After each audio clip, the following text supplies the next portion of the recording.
like, you have a problem with anything, address it. Yes. This is my favorite V-friend, actually was gonna be the first book, but I got to this. The V-friend that I most wanna make popular is Accountable Ant.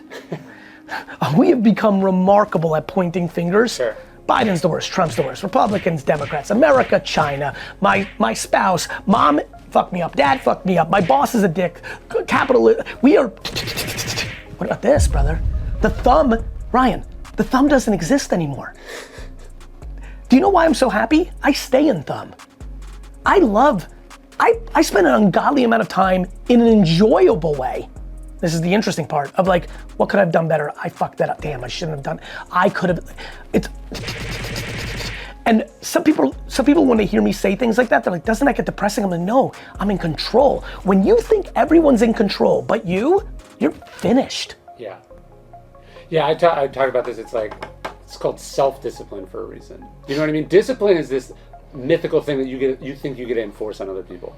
No, discipline, it's here, right? Like, you can hold yourself to high standards, and then you can hope other people come up to this. It's not this. And it has does it have a ripple effect? It's so funny you say that. Somebody, this struck me. I was on a Asian tour speaking, and I was in Singapore, and it was like this kind of like VIP dinner afterwards. It was the only one I did on that tour. And this young woman, she might have been 27, we got into one of those favorite dinners I have, 12 people, everyone gets deep. And she talks about how she resented her mom her whole life because she was one of the biggest judges in Singapore and she was never around. Yeah. And then she was young, 25, 27, 29. She goes, in the last 5 years, I realized my mom was showing me how to live versus telling me how to live. One of the profound things of self-discipline is it accomplishes the goal that most parents, coaches, managers, and leaders want. A lot of people want to deploy discipline on others by acting with self-discipline, by acting. Yes. It actually creates the osmosis on your circles that you're looking for. Yes, and by the way, it's really the only part you control. Correct. I remember I was interviewing this Air Force general, and he was like, even me, he's like, I'm a general. He's like, I've probably given 2 direct orders in my entire. You fantasize like that CEO, they have like an iron grip, or that coach, they're it's all volunteer world out there. Right. You know what I mean? Right. Do you know the people that consume my content listen to my marketing habits better than my 2,000 employees? I'm sure. Cool. Yeah. Like people like always saying about like, oh, your kids. I'm like, what are you talking about? I'm their dad. Yeah. I'm the only creator or person they're not gonna listen to. Yeah. They'll take some good stuff and it's parenting, but like they're not putting Garyvee. Yeah. Like I'm not Garyvee to that. Like I do that for my friends, and some of my friends are gonna do that for my kids. That's just the way the game works. Yeah, you have to be about it more than you talk about it. God, man, talk about life, man. That is it, man. By the way, just as a side note, for all the people, there's a lot of people building marketing agencies and things of that nature. The reason VaynerMedia has become one of the largest independent global agencies in the world is I'm still a practitioner. Yes. I wrote the copy to my Instagram post walking into this bookstore today. Yeah. I wrote the copy. Yeah. Like I'm still in the dirt. And I think that a lot of people, here's one thing more universal than agencies. Friends, when you go from being the employee to being the manager within your company, everything changes. You know, and a lot of you think that all of a sudden everyone works for you, when in reality it's the reverse. Yeah. You start working for everyone.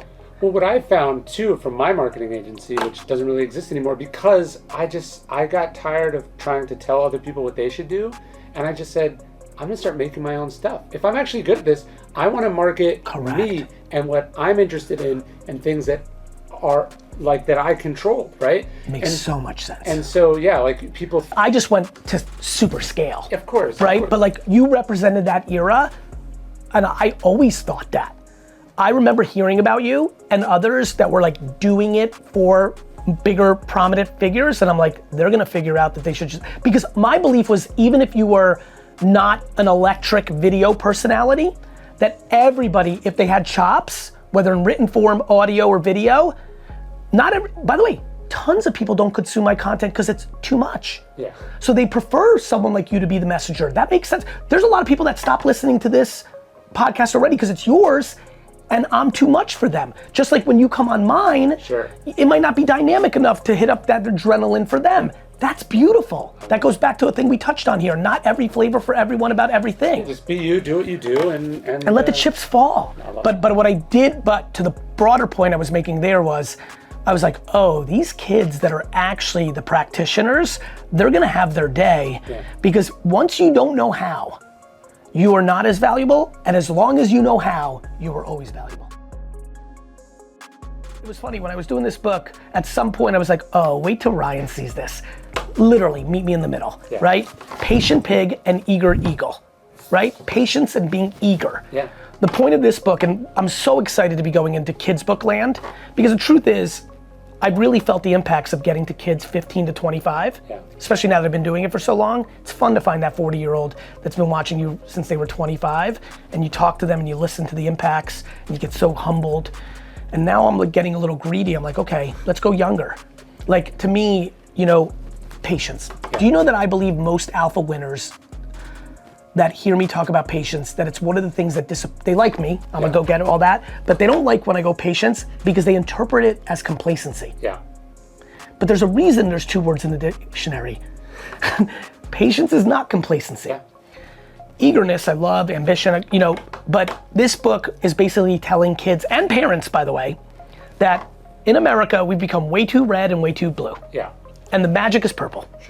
By the way, that's why this was purple. I'm like all about purple now. Do you know Aristotle's golden mean? All right, so many centuries ago, Aristotle said that most virtues are a midpoint between 2 vices. So courage, the opposite of courage is not cowardice. There's recklessness and cowardice, and courage is in the middle. For the Stoics, the virtue of temperance or self-discipline would be between eagerness and patience, right? Like it's in the middle there. Love you. And so I'm using these VeeFriends to show being eager and hungry, amazing. Being patient, amazing. What I do in here is I go, too much patience becomes complacency. Too much eagerness becomes sloppy. And how these 2 VeeFriends, you know, it's fun, come together, and I think it's cool. It's a middle book for kids, so you can read it from both sides. So 2 nights out of the week, you can get them on both. And I'm so darn excited about this because I love both audiences in a parent and kid world. So the cartoons I have coming out for VeeFriends on YouTube Kids this summer, the books, the master plan I have for the next 50 years of VeeFriends, my audience is gonna be both. Unlike a lot of things, Coco Melon is driving parents crazy, but crushing for little kids. I'm hoping to be, like, I'm excited, I can't wait to get the first DM or email. Kids and parents, absolutely. By the way, it's one of the reasons the Bluey founder flew out from Australia, and we had a meeting in New York, and he was giving me some nice flowers about some of the stuff I did around TikTok and how it helped blow up Bluey, and I was like, fuck, I gotta do that for myself for VeeFriends. It was profound. Bluey does that, correct. And that's what VeeFriends is gonna do as well. Like, I want it for both, and this is like kind of my first like real foray into it. I'm excited to get the first email this summer from someone who's like, hey, got the book because I'm a fan of you, read it for my 4-year-old. Gotta be honest with you, the patient pig thing really hit. Like, I know that I'm gonna be on a plane, and I can see my face in the screen on a plane already grinning, because that is a little bit of my secret plan, but that's absolutely right. The whole concept of meeting me in the middle, and real. Because people think stoicism has no emotions. No, there's has no emotions, and then there's a slave to your emotions. Stoic is in the middle between those 2. You have it, and you choose which ones you utilize or don't utilize, but you're not. Do you know that we're talking about the biggest pandemic in parenting right now? A lot of parents right now that are listening have an opposite view of their co-parent, right? Their wife or husband thinks something, they think the opposite. One parent takes the lead on something and goes over here. The other parent that has a different view, to get their kid in the middle, they think they have to go here. But they have to go. You're too soft on him, you're too hard on him. Correct, and so the answer actually is to go here. But that is like the opposite of what most people do. So I fully understand, it makes so much sense, and I think about it daily. We now live in the TikTokification era. Social media for the first 10 years was email marketing. Get as many followers as you can, and then a percentage of those people will see your content. Your number of followers and the views something get had a direct correlation, just like email. If you have 10 million people on the email list, and you had 10% open rates, 1 million saw it. Same with social forever. Twitter, Facebook, it would tweak, but and once in a while some shit would happen, but that was it. And now, all algorithm. Interest. It's why I thought Tumblr was gonna be the biggest social network when I invested in it. It was interest-based, not social-based. Even in 2007, I kind of had instincts to who you follow challenging game because your friends in high school versus college versus middle school versus family life, then you have kids and your friends don't, new parent friends, that evolves. Yeah. Interests, yeah, you can pick up new interests along the way. Yeah. But there's some things that will always be with you. Sports and wine for me, and there'll be new things. But even when you get new things, the algo will figure that out. So the interest graph was, the reason I was so hot on Musical.ly was it was the first time I saw the interest graph again since Tumblr. Yeah. And that is now evolved, and now it's now eating up everything, and it will, because that's how entertainment and all these books, and it's how we make choices. Yeah. We make them based on relevance and how it, like, that's when you buy something.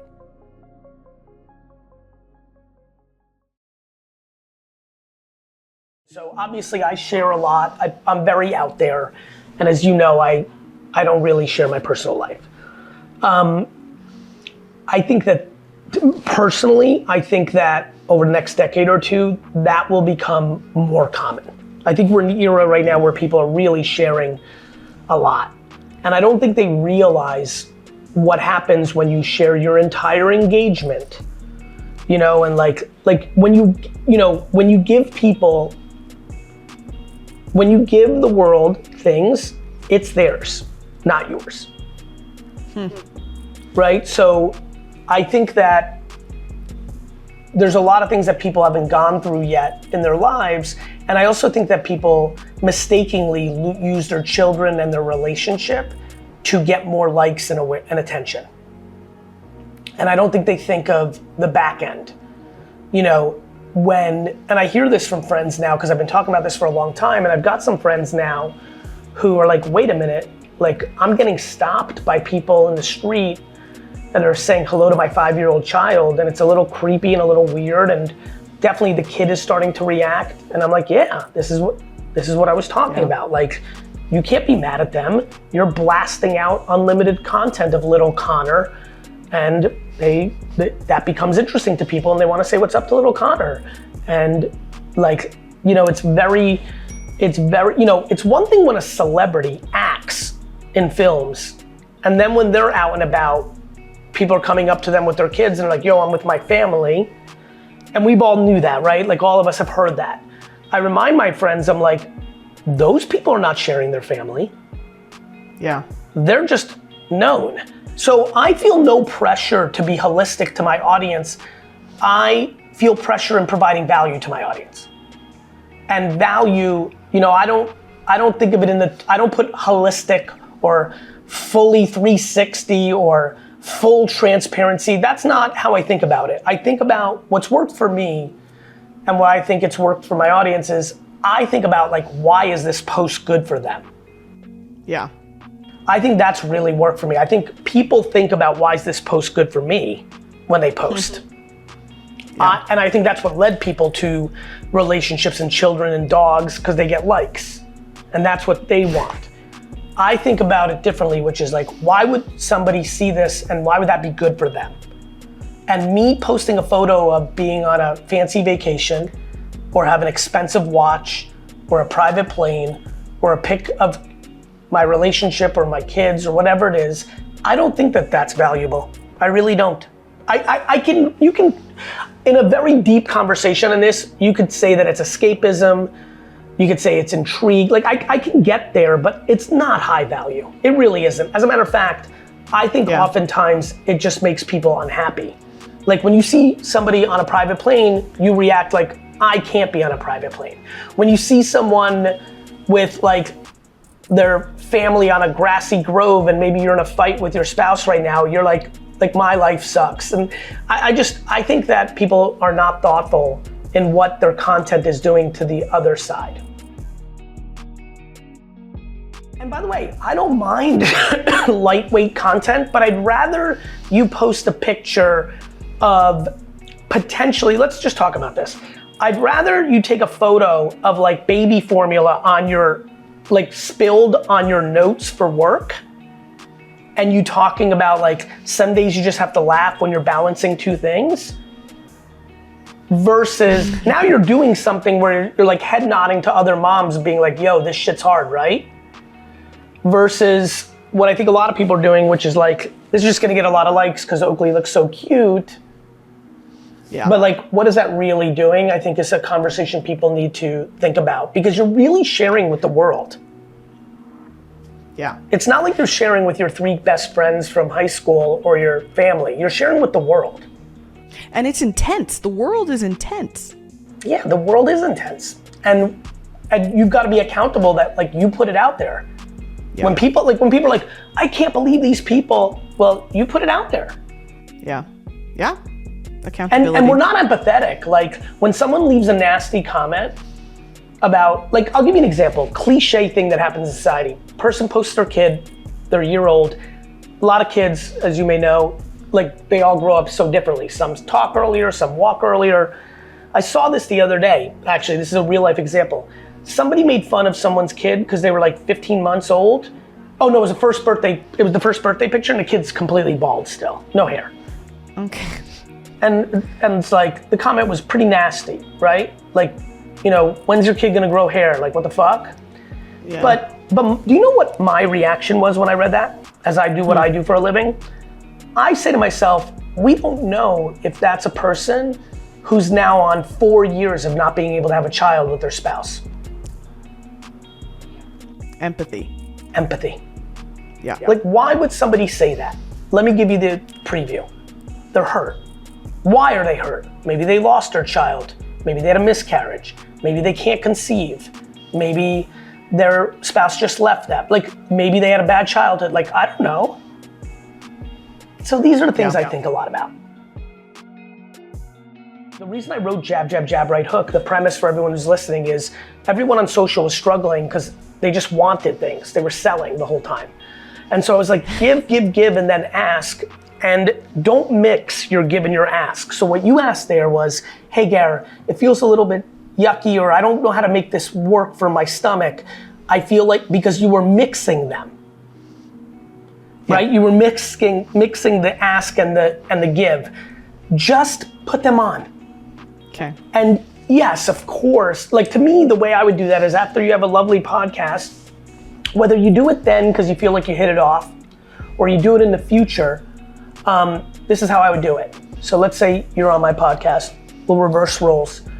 Let's say it really went well. We just hit it off. We laughed about our grandfathers from Russia. We laughed about our kids went to the same school. We laughed about both being into some sort of watching Bridgerton, because you know, a podcast can go anywhere, right?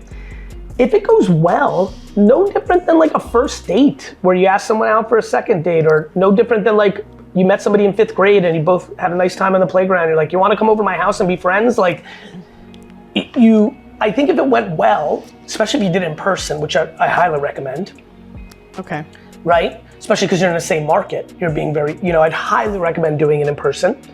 If you do it in person, it goes well, literally, like after your banter of the show, you literally are saying, I'll do it with you, I'll be you, I'll be like, I mean, that was a lot of fun. Like, obviously, you're aware that this is what I do for a living. Like, if you ever need anything, please let me know.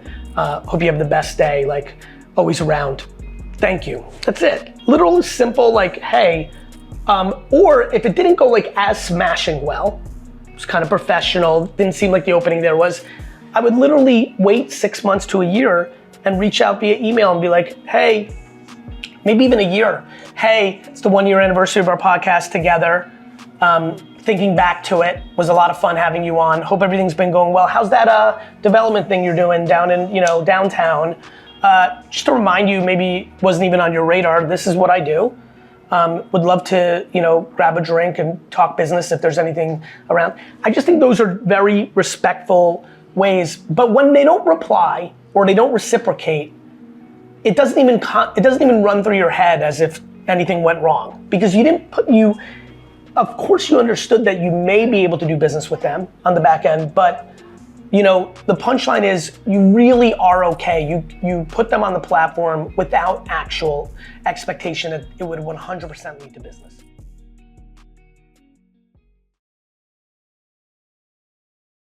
I was scared to ride my bike. I think I was like 9 or 10. Everybody else had been riding their bike. I didn't want to scratch my knee. I was scared to swim. I was old as My sister, I was playing knock hockey at a pool place, and I overheard that my sister, I think my mom was like, yay, Liz is swimming. I stopped playing knock hockey, I was 9.5. I ran and jumped in the pool and tried to make pretend that I learned how to swim first. I was scared to ask girls out. I was scared to do a million fucking things. Fear is part of it. To answer your question, every time I was scared, once I did it, I wasn't fucking scared anymore.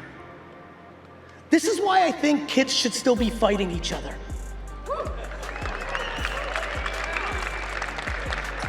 I think one of the things that we fucked up, besides 8th place trophies, is kids don't fight in grammar school anymore.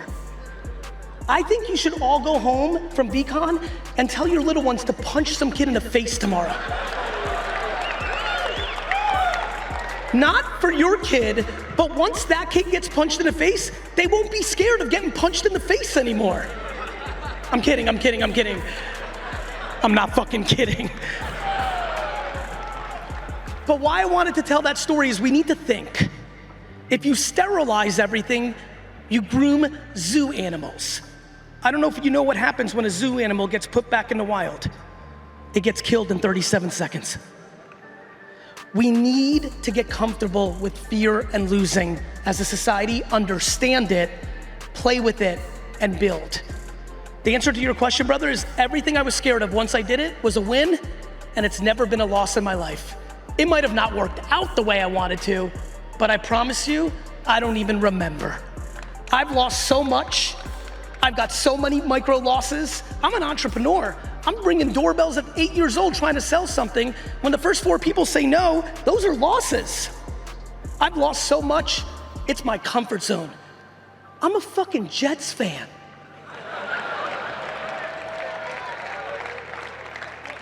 Bunch of buddies of mine, bunch of people were like, how'd you feel yesterday with the Andrew Schultz roast? I'm like, motherfucker, I'm from Jersey. I was born in the 80s, I grew up in the 80s and 90s. My friends made fun of me way worse than that last night when I went in between one class to another in fucking the hallway, motherfucker. Give a fuck about some jokes? We need to be tougher. We need to get more comfortable with fear. I don't know if you heard,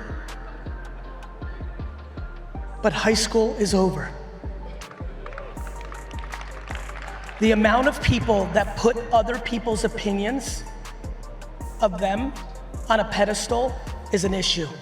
It is a concern of mine, even with myself. I would die if you valued my opinion of you over your opinion of yourself.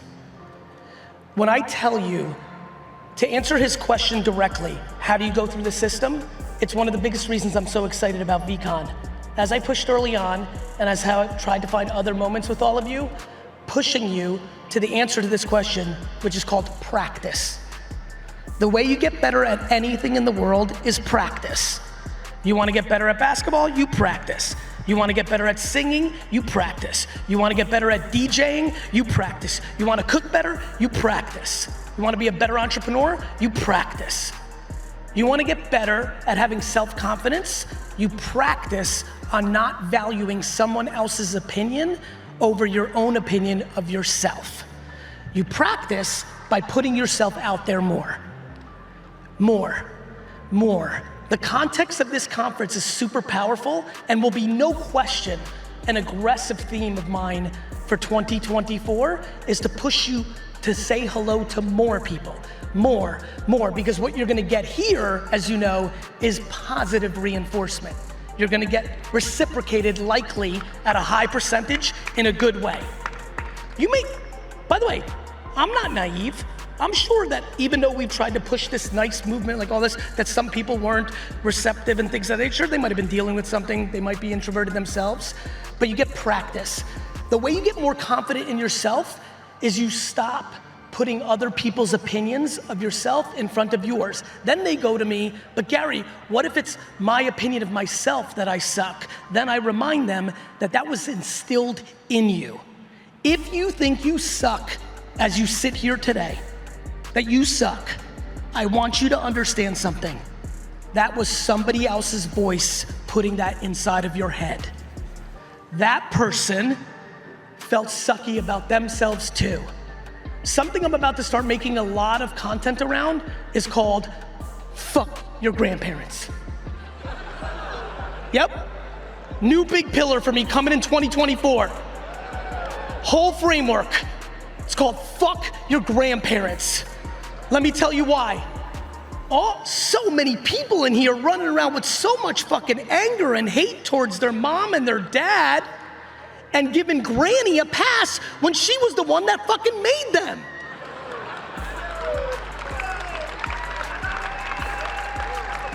So many people in this room mad as fuck at daddy when daddy's dad fucked them the fuck up.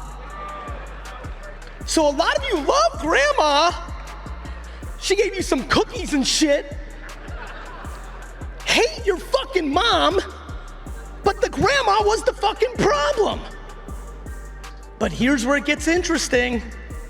2026, I'm coming out with fuck your grandparents' parents. My friends, how about instead of being really fucking mad at your parents, then moving that on to hating the shit out of your grandparents, then deciding your great-grandparents were the actual shit, and then starting some weird fucking family tree fucking hate framework. How about we start deploying compassion? How about you start feeling bad for your mom and dad? How about the people here that haven't talked to a relative, a brother, a sister, a cousin, a mom, or an aunt? How about you leave VCon and fucking call them and say, I'm sorry, because this shit doesn't actually fucking matter. And you know what's most interesting to me is how not loud that clap is, right? You know what was just interesting about everything is y'all aren't ready. You like resentment as your partner. You like the ability to blame someone else. We need to get off that drug.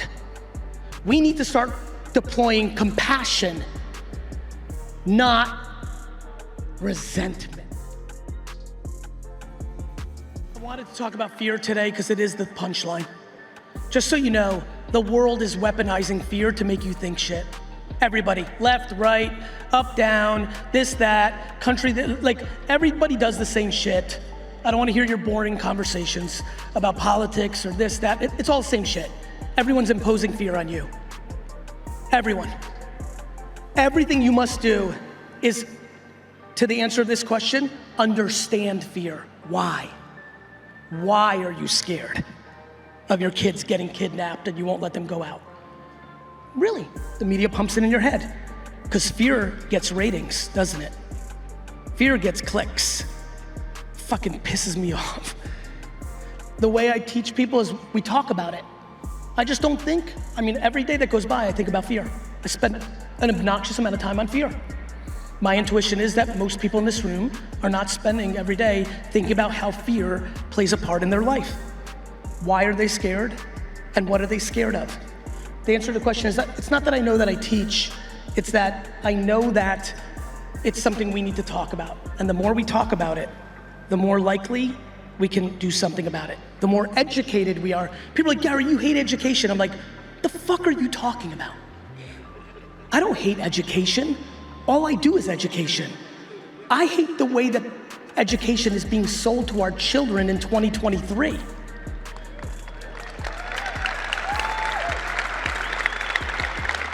We need to educate more about fear, understand fear, and understand it.